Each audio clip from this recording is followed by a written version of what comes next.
First Contact and the Unexpected Alliance. The Signal in the Void. Captain Elena Vasquez had been exploring the outer regions of human space for 3 years, but she had never encountered anything like the signal her ship detected near the Proxima Centauri system. The UES Aurora, humanity's most advanced exploration vessel, picked up the transmission while conducting routine stellar mapping operations. The signal was weak and fragmented, but it carried patterns that could only come from intelligent life. Elena stood on the bridge of her ship, watching the data streams flow across the main display. Her crew of 120 specialists represented the best of human space exploration technology, but none of them had ever prepared for this moment. "Captain, the signal appears to be a distress call," reported Lieutenant Commander Sarah Park, the ship's communications expert. "The mathematical structure suggests a civilization at least as advanced as our own, possibly more so." Elena felt her pulse quicken. Humanity had been searching for signs of alien life for decades. The discovery of faster-than-light travel had opened the galaxy to exploration, but until now, every world they visited had been empty of intelligent life. The possibility that they were not alone had always existed, but facing the reality was entirely different. "Can we determine the source location?" Elena asked, trying to keep her voice steady. "Yes, Captain. The signal is coming from approximately 2.3 light-years away, in the direction of the Wolf 359 system. But there's something strange about it. The transmission is moving toward us at significant speed." Elena studied the tactical display. Whatever was sending the signal was traveling through space, not broadcasting from a planetary surface. "That suggests a spacecraft in distress. How long until we can intercept their projected course?" "If we alter course immediately and push our engines to maximum efficiency, we can reach the intercept point in 18 hours, replied Commander Torres, the ship's navigation officer. The decision should have been easy. Elena's orders were to explore and report back to Earth. First Contact protocols required her to observe from a distance and avoid direct interaction until a proper diplomatic team could be assembled.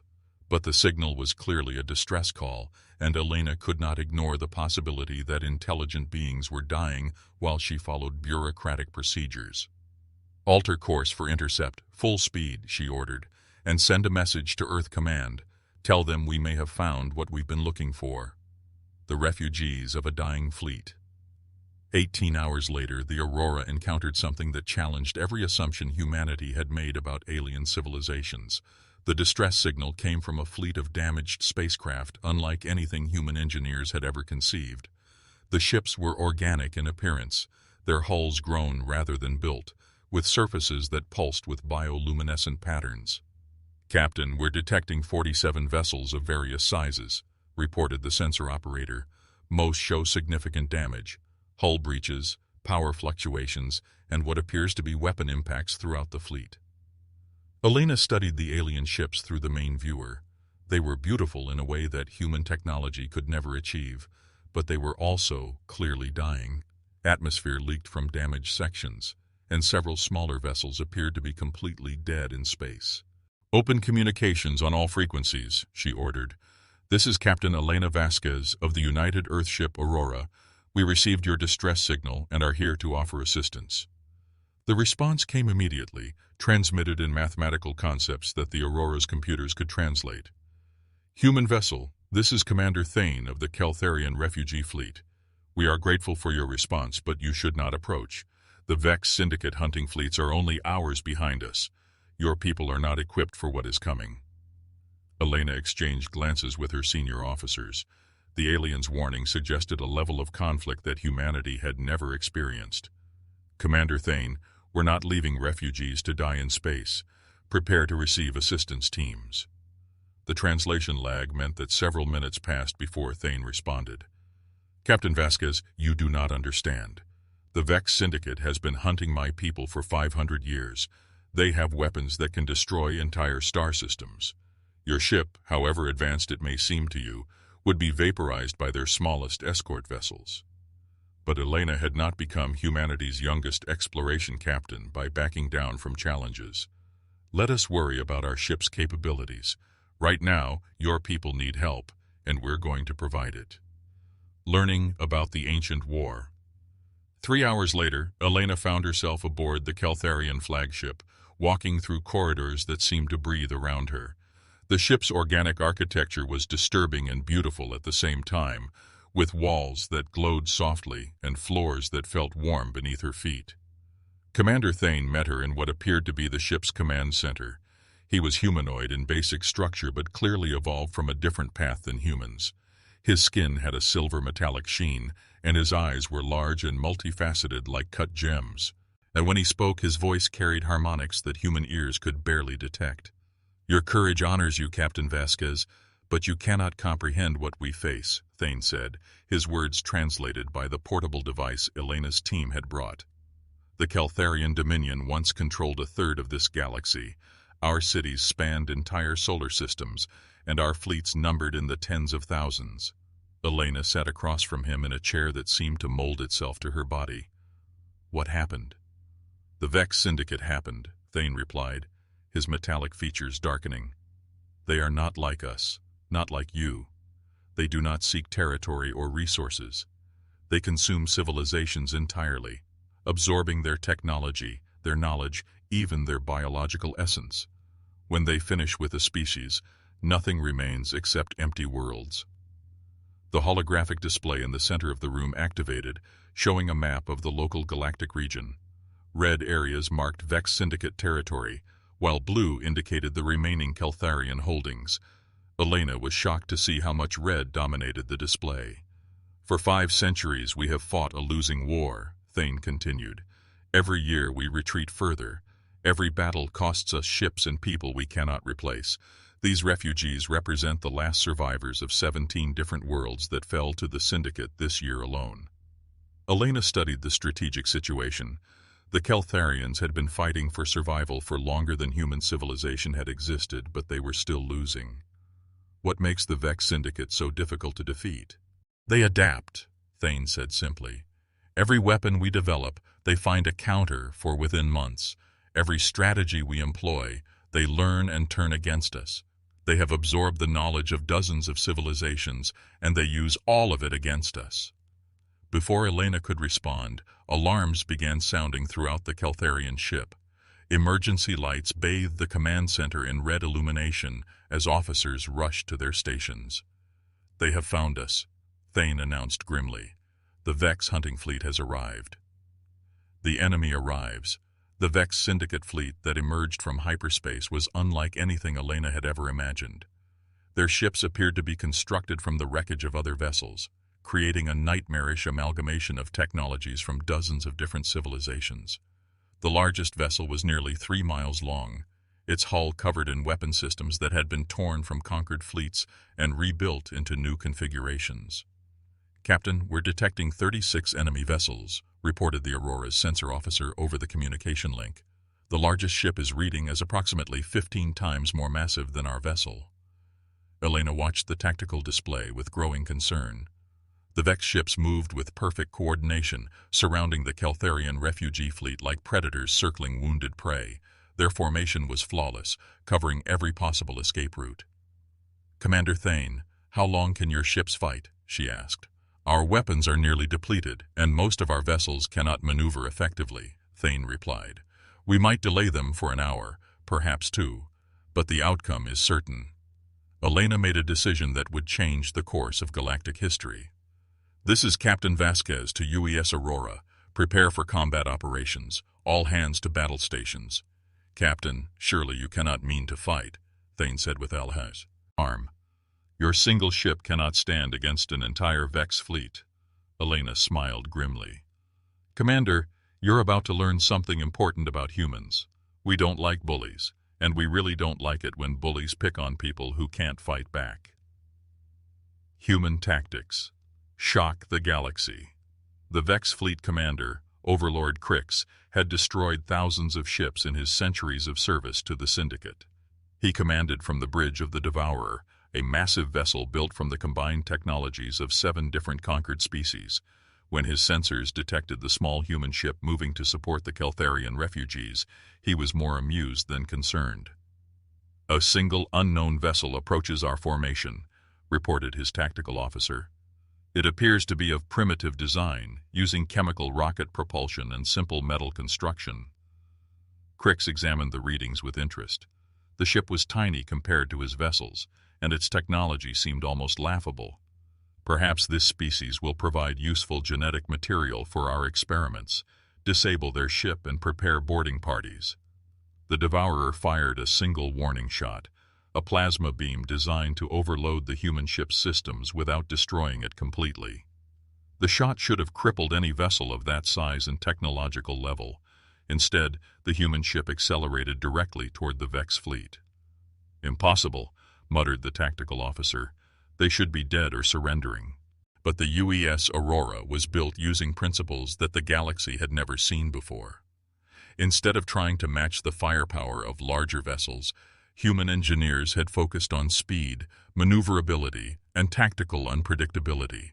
The ship's hull was designed to absorb and redirect energy attacks, while its weapon systems were optimized for precision strikes against specific targets. Captain Vasquez had studied every available piece of data about galactic warfare during her years of exploration. She noticed that most alien civilizations fought according to established patterns and traditions. They used formation tactics that had been perfected over centuries, and they relied on superior firepower to achieve victory. Humans had no such traditions to limit their thinking. "All stop," Elena ordered as the Aurora reached optimal firing range. "Target their command ship's weapon systems, not the hull. Fire everything we have." The Aurora unleashed its full arsenal in a concentrated barrage that caught the Vex fleet completely off guard. Instead of trying to destroy the massive enemy ships, the human weapons targeted specific systems with surgical precision. Railgun projectiles moving at incredible velocity struck weapon batteries, sensor arrays, and engine exhausts with devastating accuracy.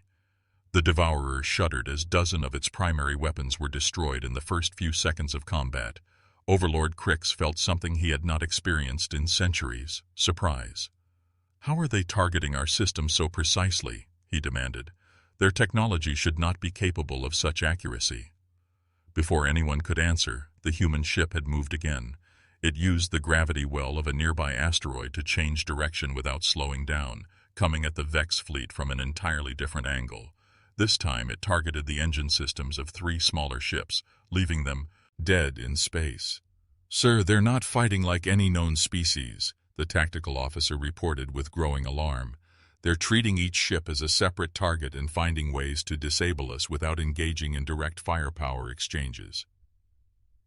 The tide turns. Commander Thane watched the battle from his damaged flagship with amazement.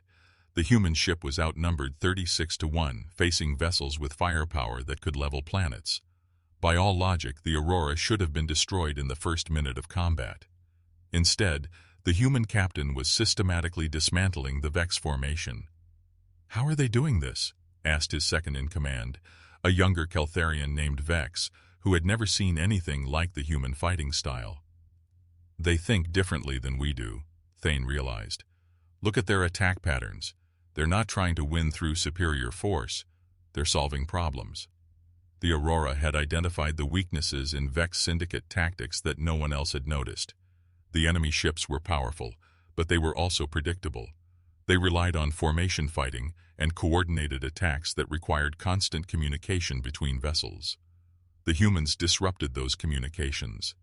Elena ordered her crew to target the communication arrays that allowed the Vex ships to coordinate their movements. Without their hive mind-like connection, the enemy vessels began making mistakes. Ships fired at positions where they expected targets to be, only to discover that the Aurora had already moved somewhere else entirely. "They're adapting to our weapons," reported the Aurora's weapons officer. "The enemy ships are modifying their shield frequencies to better defend against our rail guns." "Then we'll use something they can't adapt to," Elena replied.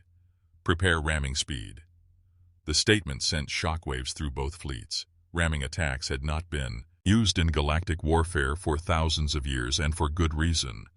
The ship attempting the ram was usually destroyed along with its target. But Elena was not planning a suicide attack.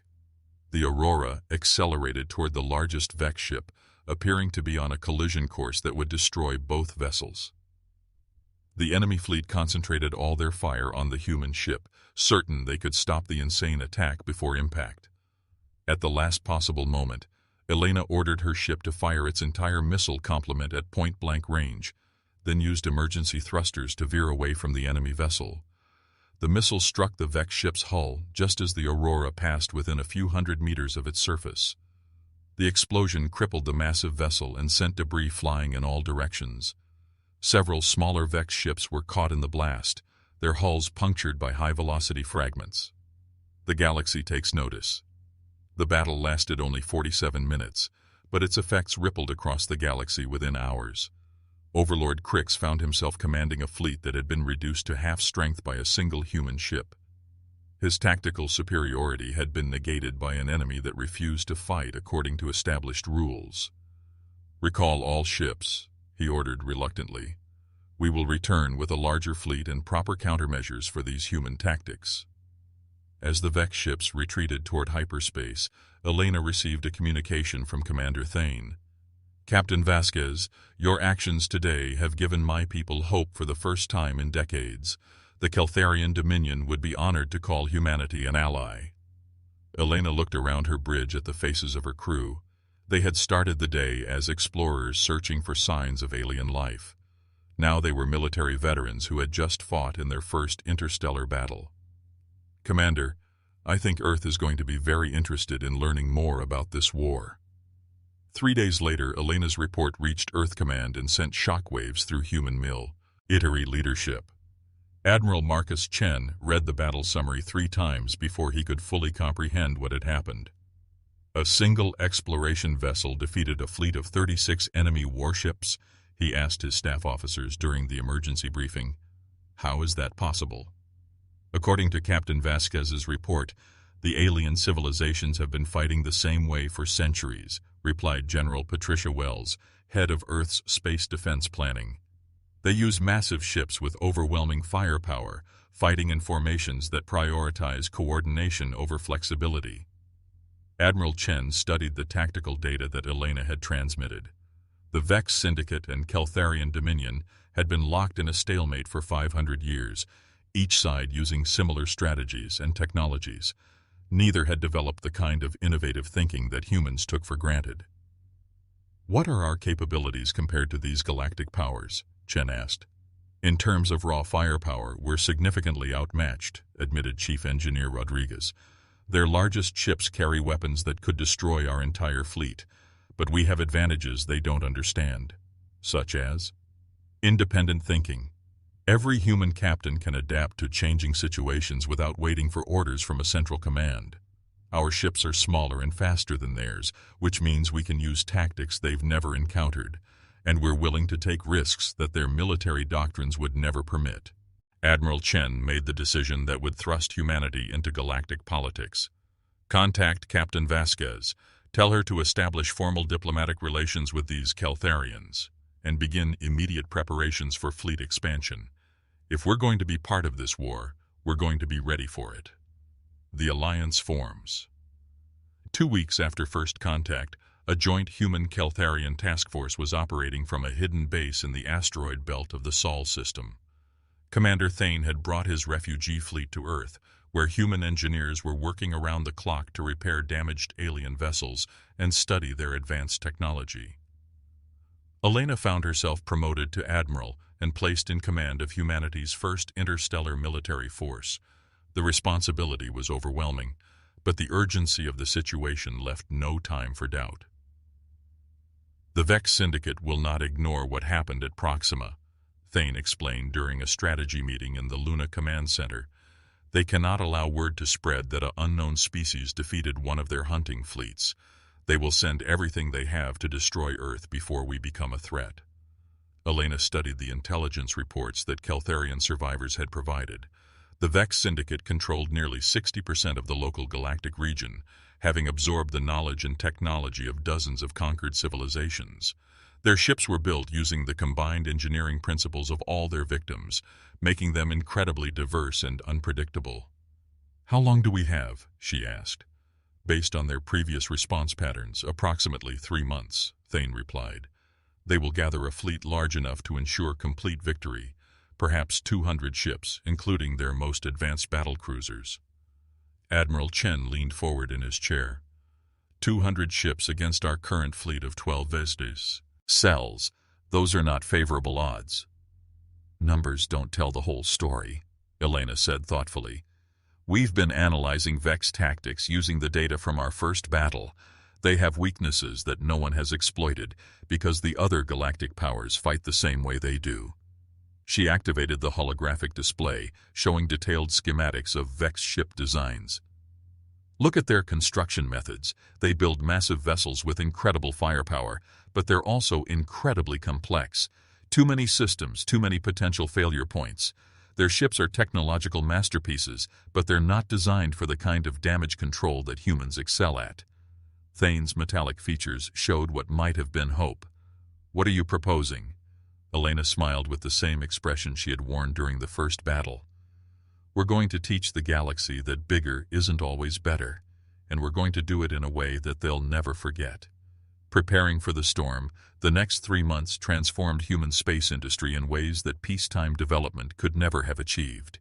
Every shipyard in the Sol system worked at maximum capacity, building vessels designed specifically to fight the Vex Syndicate. The new ships incorporated Keltharian biotechnology with human engineering principles, creating hybrid vessels that were faster and more adaptable than anything the galaxy had seen. Elena worked 18-hour days, dividing her time between tactical planning and diplomatic negotiations. The Keltharian refugees had provided detailed intelligence about Vex capabilities, but they had also shared something more valuable, knowledge of other species that the Syndicate had driven to the edge of extinction.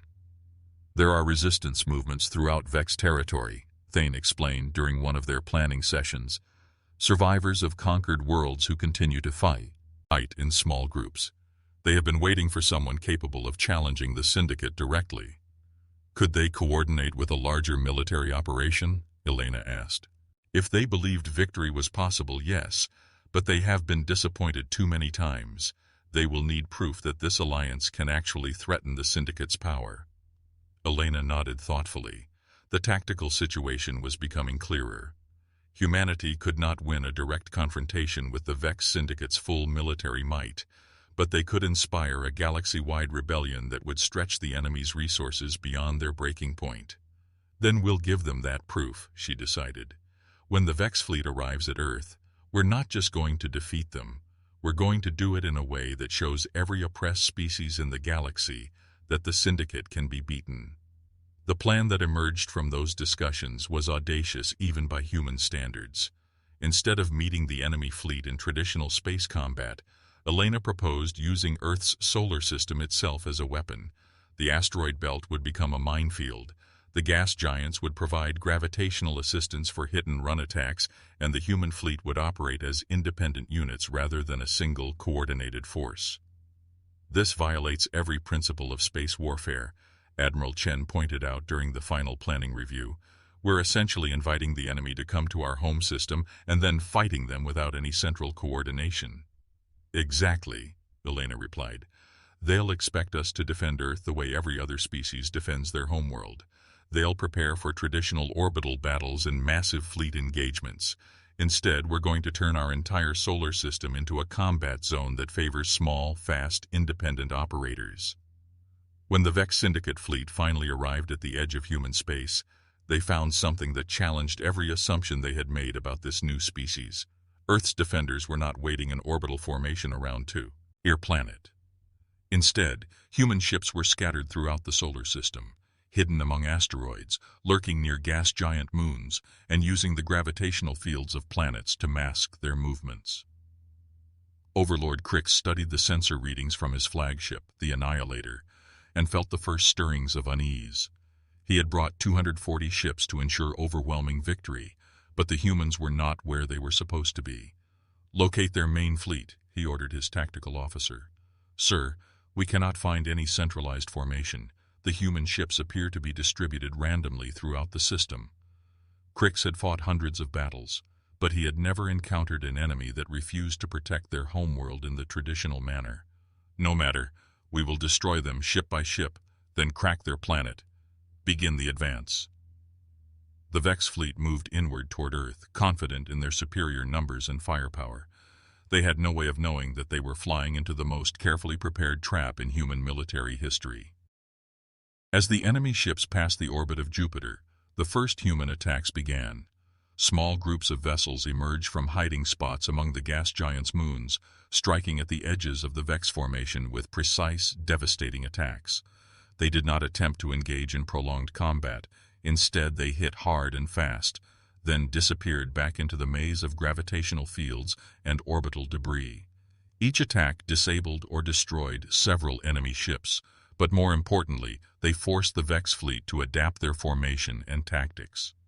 The aliens found themselves fighting an enemy that refused to stand still and engage in traditional combat. "They're everywhere and nowhere," reported the Annihilator's sensor operator. "Every time we move to engage one group, they vanish and another group attacks from a different direction." Overlord Crix realized that he was facing something entirely new in his experience.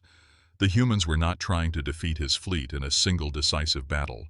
They were wearing him down, one ship at a time, using their knowledge of the local solar system to create advantages that his superior technology could not overcome.